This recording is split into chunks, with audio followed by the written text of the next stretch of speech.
Karine. The LA Times said that their reporter did not submit any questions in advance of yesterday's press conference. So to people who saw that pocket card, can you explain how that ended up there and why the president needed something like that? So just to step back, and I'm actually glad you asked that question. Clearly, I would let the reporter for Los Angeles Times speak for herself. It is entirely normal for a president to be briefed on reporters who will be asking questions at a press conference and issues that we expect they might ask about.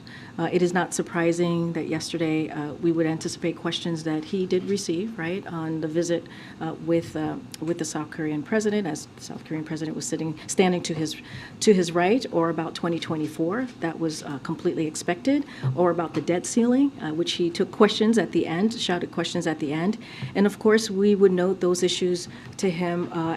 Those issues to him will likely come up, and let's not forget. We do these briefings every day, and a lot of the questions that you all tell me, that's how we brief him as well. You all ask me, that's how we brief him as well. So, look, we do not have specific questions in advance. That's not something that we do. And in fact, I would point out the questions that was asked was different than what was on the card that you all saw.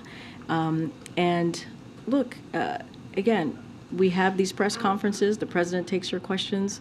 Our job is to get a sense of what you all want to ask him. That is our job here, to get a sense of what's the news of the day, the topics you all are interested to ask of him, and so that we are all, not just him, we are all prepared to take that seriously and to take that in a way that is going to be reported from our point of view, because we know that you all are reporting out to the American people and want to make sure you get our point of view of how we see these different issues that I even just laid out, whether it's 2024, whether it's what has been discussed or the agenda with the president of South Korea. Again, we take this very seriously, and we want to make sure that we're providing information that's helpful to you and the American people. How are the reporters decided? So the way that we have moved forward with this type of process is that we reach out to a number of reporters who we know are going to be at the press conference, and that's what we did yesterday. And also we try to be really mindful on who has not gotten a question in a while. And so, as you know, we could only pick 2 reporters yesterday, so that limits our ability on how many reporters we can call on. Mary's not here, but I can say one of the reasons that we picked Mary is because she was just named chief White House correspondent for ABC and had not gotten a question in some time. And we picked the Los Angeles Times, which has not gotten a question in some time. And I want to add that the fact that California has the largest South Korean American population in any state in the country, and LA has the biggest population of any city in America, and LAT is the biggest daily paper serving that population. So we are mindful on who we pick and who we want to communicate out to. And so that's how we move forward with Mary and Courtney.